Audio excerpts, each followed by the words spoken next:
পতিত আওয়ামী লীগের ভবিষ্যৎ প্রশ্নে এবার সামাজিক যোগাযোগ মাধ্যমে ফেসবুকে একটি বার্তা দিয়েছেন শেখ হাসিনা পতনের নেতৃত্বে দেওয়া ও জাতীয় নাগরিক পার্টি দক্ষিণাঞ্চলের মুখ্য সংগঠক হাসনাত আবদুল্লাহ, যেখানে তিনি লিখেছেন আওয়ামী লীগের চ্যাপ্টার ক্লোজ। ছাত্র জনতার তীব্র আন্দোলনে গত বছরের 5ই আগস্ট ক্ষমতাচ্যুত হন শেখ হাসিনা ও পতিত আওয়ামী লীগের ভবিষ্যৎ কি হবে তা নিয়ে জনমতে প্রশ্ন রয়েছে।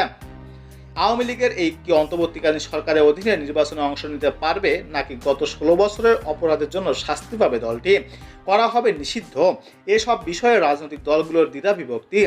কোনো রাজনৈতিক দলের বিরুদ্ধে আওয়ামী লীগকে পুনর্বাসন করার চেষ্টার অভিযোগ উঠেছে, যা নিয়ে হাসনাত আবদুল্লাহ তার ফেসবুকে দেওয়া এক পোস্টে লিখেছেন যে পথ দিয়ে আওয়ামী লীগ পালিয়েছে, ঠিক সেই পথ দিয়েই আওয়ামী লীগকে ফেরানোর ষড়যন্ত্র করা হচ্ছে।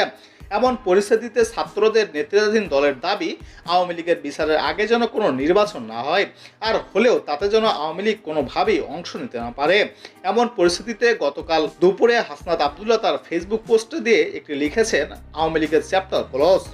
তার এই পোস্টটি মুহূর্তেই ব্যাপক সাড়া ফেলেছে, যেখানে অনেকেই মনে করেছেন হয়তো খুব শিগগিরই আওয়ামী লীগের ব্যাপারে চূড়ান্ত সিদ্ধান্তে পৌঁছাতে পারে রাজনৈতিক দলগুলো, আসতে পারে নিষেধাজ্ঞাও।